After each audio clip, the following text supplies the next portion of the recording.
صبح صبح کشتی میں شور اٹھا کہ میں لٹ گیا، میں تباہ ہو گیا۔ لوگوں نے کہا خیر تو ہے، کیا بات ہوئی، کچھ بتاؤ تو صحیح۔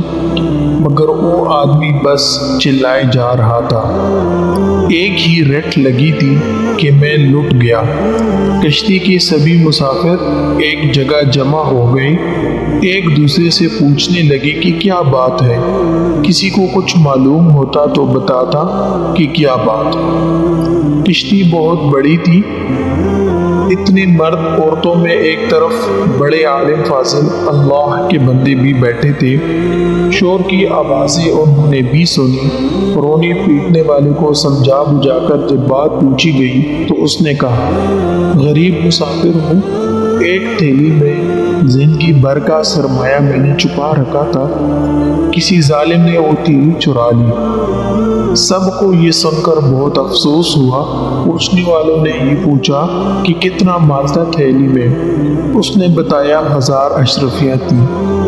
1000 اشرفیاں بہت بڑی رقم ہوئی، جس نے سنا اسے افسوس ہوا۔ کچھ لوگ مل کر مشورہ کرنے لگے، کشتی کے مالک کو بلایا، سارا ماجرا اسے کہہ سنایا۔ اس نے کہا کہ اگر تیلی کشتی میں ہے تو پتہ چل جائے گا، میں سب مسافروں کی تلاشی لیتا ہوں۔ آنن فانن یہ خبر ساری کشتی میں پھیل گئی۔ جہاز میں مرد، بوڑھے، عورتیں اور بچی بھی تھے۔ کڑی نگرانی میں تمام مسافروں کی تلاشی ہوئی، مگر کسی کے پاس سے گمشدہ تھیلی نہ نکلی۔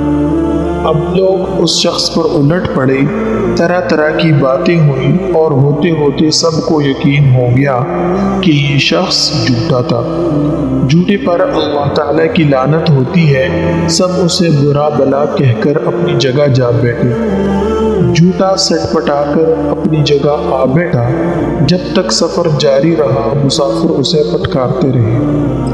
اصل میں ہوا یہ تھا کہ جب سفر شروع ہوا تو یہ جھوٹا پھرتا پھراتا کشتی میں گشت کرتا اس عالم فاضل اللہ کے بندے کے پاس بھی پہنچا تھا، اور ان کے پاس اپنے بیٹھنے سے اسے معلوم ہو گیا تھا کہ ان اللہ کے نیک بندے کے پاس ایک تھیلی میں 1000 اشرفیاں ہیں۔ بس اس فریبی کو ہر لمحہ یہ فکر کھانے لگی کہ کسی طرح 1000 اشرفیوں کی تھیلی لے اڑے۔ جب کوئی اور تدبیر نہ بن پائی تو اس نے یہ کھیل کھیلا کہ سب شریف لوگ پریشان ہو گئے۔ تمام مسافروں کو تلاشی دینا پڑی۔ تلاشی ان عالم کی بھی ہوئی، لیکن کسی کے پاس سے وہ تھیلی نہ نکلی۔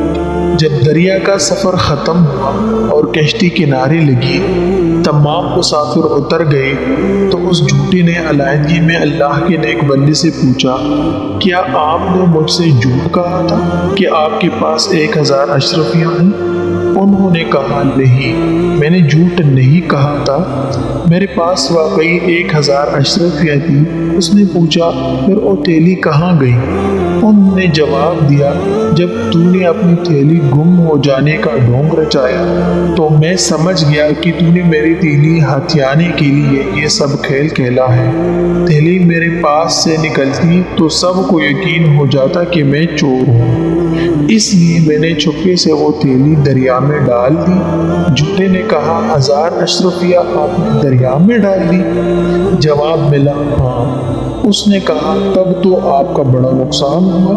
جواب ملا نیکی کا بدلہ برائی سے دینے والے ظالم دوست، میرے نزدیک اہمیت دولت کی نہیں، لوگوں کے اس اعتماد کی ہے جو حدیث نبوی کی خدمت کے لیے مجھے برقرار رکھنا ضروری ہے۔ اگر میں خائن مشہور ہو جاؤں تو میری بیان کردہ حدیثوں پر کون اعتماد کرے گا؟ اب آپ یہ بھی سن لیں یہ بزرگ تھے کون؟ یہ امام بخاری رحمۃ اللہ علیہ تھی، جن کی بخاری شریف دنیا بھر میں مستند مانی جاتی ہے۔